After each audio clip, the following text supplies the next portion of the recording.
Hello aspirants, स्वागत है आपका अपने यूट्यूब चैनल एडू इस प्लेटफॉर्म पर, जिसमें हमारा मेन एम रहता है कैसे हम आपके एजुकेशन को जो है इजी बनाएं। आज हम डिस्कस करेंगे 28 जुलाई के करंट अफेयर्स को। और वीडियो में आगे बढ़ने से पहले आपने अगर इस चैनल को सब्सक्राइब नहीं किया है तो सब्सक्राइब कर लीजिए। उसके बगल में एक नोटिफिकेशन की बेल रहेगी, उसे भी प्रेस कर लीजिएगा, जैसे कि जब भी हम कोई न्यू वीडियो अपलोड करें करंट अफेयर से रिलेटेड तो आपको उसकी नोटिफिकेशन आ जाए।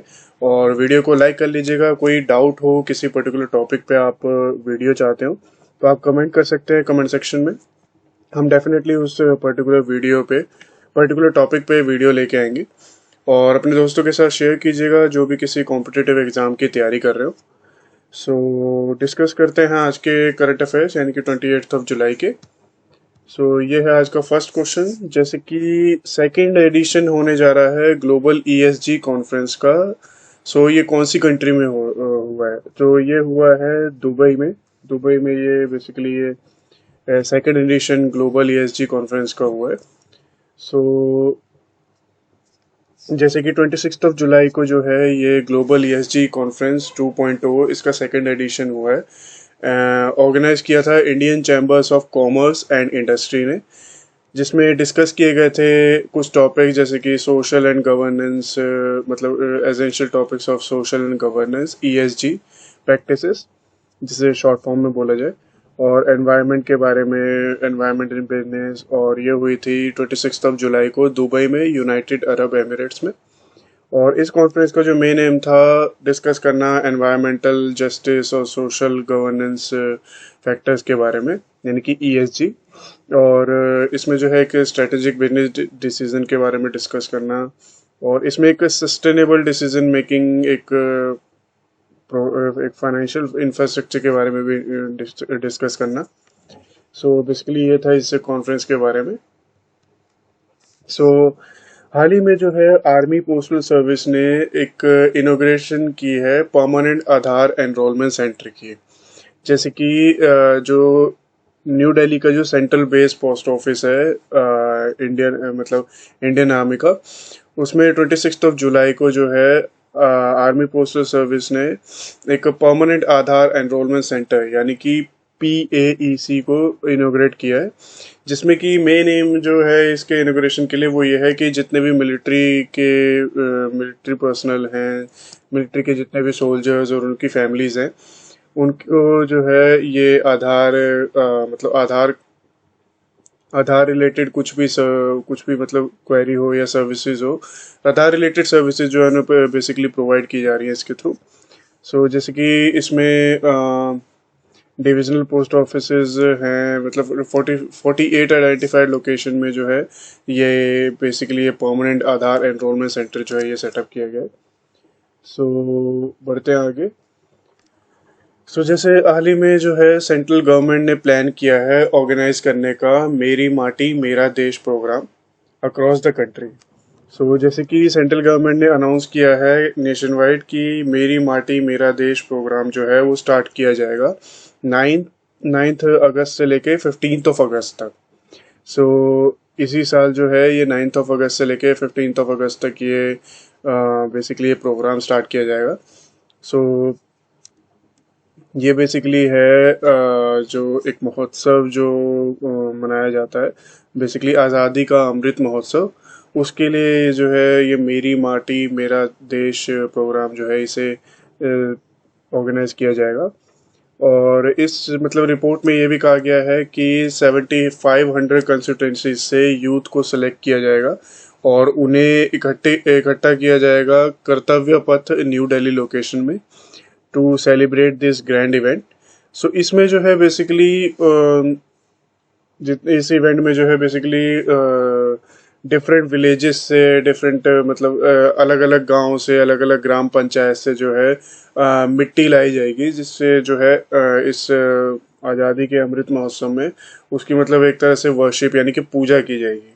अलग अलग गांव की मिट्टी, अलग अलग ग्राम पंचायत, लोकल ग्राम पंचायत की जो है मिट्टी वहाँ लाई जाएगी, फिर वहाँ पे उसकी पूजा की जाएगी।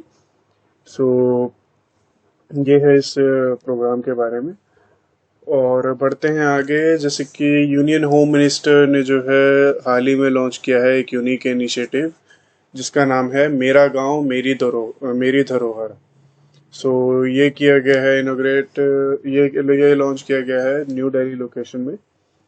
सो जैसे कि union home minister Amit Shah ji ने लॉन्च किया है मेरा गांव मेरी धरोहर। और ये इनिशिएटिव जो है ये भी उसी मतलब आज़ादी का अमृत महोत्सव का ही पार्ट है। सो ये किया गया है 27 जुलाई को न्यू दिल्ली लोकेशन में। सो ये इनिशिएटिव जो डिज़ाइन किया गया है ये किया गया है under the ministry of culture. So ministry of culture के अंडर ये बेसिकली ये महोत्सव ये मतलब ये प्रोग्राम जो है लॉन्च किया है, ये इनिशिएटिव जो है लॉन्च किया गया है मेरा गांव मेरी धरोहर। और ये पार्ट है आज़ादी का अमृत महोत्सव जो कि मतलब 27 जुलाई को इस इनिशिएटिव को लॉन्च किया गया था न्यू दिल्ली लोकेशन में by the union home minister Amit Shah ji. So बढ़ते हैं आगे। सो हाल ही में जो है एक न्यू इंडस्ट्री को जो है लॉन्च करने का प्लान किया गया है, मतलब 27 जुलाई को इसका लॉन्च हुआ है।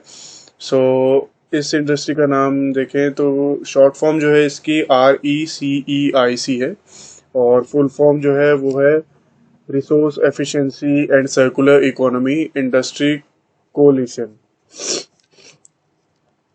सो ये है इसकी फुल फॉर्म। और ये हुई है इसे जो है लॉन्च किया गया है इन द इवनिंग ऑफ 27 जुलाई और during the fourth environment and climate minister and sustainability working group conference. So basically इस RECEIC को कोलिशन इस इंडस्ट्री को जो है लॉन्च करने के पीछे जो एम है वो है कि रिसोर्सेज की एफिशिएंसी को बढ़ाया जा सके, सर्कुलर इकोनॉमी प्रैक्टिसेस को जो है कंट्री में मतलब लाया जा सके। सो ये बहुत ही इंपॉर्टेंट क्वेश्चन है बिकॉज एक न्यू इंडस्ट्री जो है हाल ही में लॉन्च हुई है। सो आप इसका नाम जो है एक बार रिवाइज कर लीजिएगा, the resource efficiency and circular economy industry coalition. और इसकी शॉर्ट फॉर्म में बोले तो शॉर्ट फॉर्म है RECEIC। सो बढ़ते हैं आगे। सो हाल ही में एक मतलब इंडिया और एक कंट्री के बीच ने जो है उन्होंने अग्री किया है to work together to enhance their bilateral defence cooperation. So bilateral defence cooperation को एनहेंस करने के लिए इंडिया और ऑस्ट्रेलिया जो है अग्री हुए हैं टू वर्क टुगेदर, यानी कि एक साथ काम करने के लिए जो है एग्री हुए हैं for the bilateral defence cooperation को एनहांस करने के लिए। सो जैसे कि जुलाई 2023 में मतलब इस पे रिव्यू किया गया था bilateral cross border security cooperation के बारे में। और इसमें जो है इंडिया और ऑस्ट्रेलिया ने जो है ये न्यू इनिशिएटिव लिया है जिसमें वो एक साथ काम करेंगे to to for this bilateral security cooperation. So ये डिसीजन लिया गया है at the 8th India Australia defence policy meeting के द्वारा, जो कि मतलब 8th India Australia defence policy meeting हुई थी जो कि हुई थी कैनबेरा जो कि कैपिटल है ऑस्ट्रेलिया की। और वर्ल्ड इकोनॉमिस्ट का कहना है कि through this cooperation there will be a positive improvement in economy, security and education standard। यानी कि इस कोऑपरेशन के बाद जो है एक पॉजिटिव जो है इम्प्रूवमेंट देखने को मिलेगी इकोनॉमी, सिक्योरिटी और एजुकेशन स्टैंडर्ड में बिटवीन बोथ द कंट्रीज। और बढ़ते हैं आगे। सो हाल ही में जो है प्रेसिडेंट ऑफ इंडिया यानी कि द्रौपदी मुर्मू जी ने एक फाउंडेशन स्टोन जो है वो रखा है for the divine light house project of Odisha state PBKIVV। इसकी भी फुल फॉर्म अभी डिस्कस करेंगे। सो जैसे कि president of India Draupadi Murmu ji ने एक फाउंडेशन स्टोन रखा है डिवाइन लाइट हाउस प्रोजेक्ट के लिए। और जैसे कि PBKIVV की फुल फॉर्म देखें तो वो है प्रजापिता ब्रह्म कुमारीज ऐश्वर्या विश्वविद्यालय। सो ये है इसकी फुल फॉर्म। और ये रखा गया है 27 जुलाई को, और इस इवेंट का जो थीम था वो था a year of positive change. So इसके बारे में आप एक बार पढ़ लीजिएगा। तो इसमें जैसे कि अगर आप उड़ीसा स्टेट का कोई भी एग्ज़ाम देते हैं तो आपके लिए वो ये बहुत ही इंपॉर्टेंट क्वेश्चन रहेगा। तो इसमें जो है प्रेसिडेंट मुर्मू जी हैं जो है 3 दिन का विजिट था उनका उड़ीसा में, जिसमें उन्होंने इस प्रोग्राम के लिए लिए जो है फाउंडेशन स्टोन वहाँ पे रखा था। सो बेसिकली PBKIVV प्रोग्राम के लिए जो है फाउंडेशन स्टोन रखा गया है। और बढ़ते हैं आगे। सो हाल ही में जो है एक न्यू अपॉइंटमेंट हुई है जॉर्ज लियोन, जो कि अपॉइंट किए गए हैं as a CEO of Dentsu X India. यानी कि डेंसू एक्स नेटवर्क, जो कि इंडिया इंडिया की कंपनी है डेंसू एक्स, जो कि ब्रांड एंड मार्केटिंग एजेंसी है। उसमें रिपोर्टेडली मतलब ये जो है पहले एज अ सीनियर एग्जीक्यूटिव वहाँ पे काम करते थे, बट उन्हें जो है अब एज अ सीईओ अपॉइंट कर दिया गया है जुलाई 2023 में। सो जैसे कि रिपोर्ट के द्वारा देखा जाए तो मतलब इन्हें जो है 26 ईयर्स का जो है वर्क एक्सपीरियंस है, जिसकी वजह से इन्हें जो है एज अ सीईओ अपॉइंट किया गया है इन डेंसू एक्स इंडिया कंपनी। सो हाल ही में जो है एक न्यू अपॉइंटमेंट हुई है जिसमें इरशाद अहमद जी को अपॉइंट किया गया है as the India's next ambassador to Syria. So जैसे कि इरशाद अहमद अहमद जो हैं अभी मतलब पहले अभी जो है पहले counsellor of the embassy of India in Muscat and Oman as appoint किए गए थे, बट अभी जो है इन्हें अपॉइंट किया गया है India's next ambassador to Syria. और ये इन्हें अपॉइंट किया गया है 26 जुलाई को। सो बढ़ते हैं आगे। सो जैसे कि प्रभात कुमार को जो है अपॉइंट किया गया है as the next high commissioner of India to South Africa. So जैसे कि special secretary ministry of external affairs Prabhat Kumar ji, इन्हें अपॉइंट किया गया है as the next high commissioner of India to South Africa July 2023 में, according to the recent MEA official release, यानी कि ministry of external affairs. और इंडिया के जो जैसे कि इंडिया के जो हैं फ्रेंडली कंट्री है साउथ अफ्रीका के साथ, तो इस अपॉइंटमेंट के थ्रू जो है इंडिया और साउथ अफ्रीका के बीच में जो है रिलेशनशिप और भी इम्प्रूव होंगे, ऐसा मिनिस्ट्री ऑफ फॉरेन अफेयर्स का कहना है। सो आगे बढ़ते हैं। जैसे कि इंडियन ओरिजिन की अनीता आनंद जी को अभी हाल ही में अपॉइंट किया गया है as a Canada's Canada's treasury board president. So जैसे कि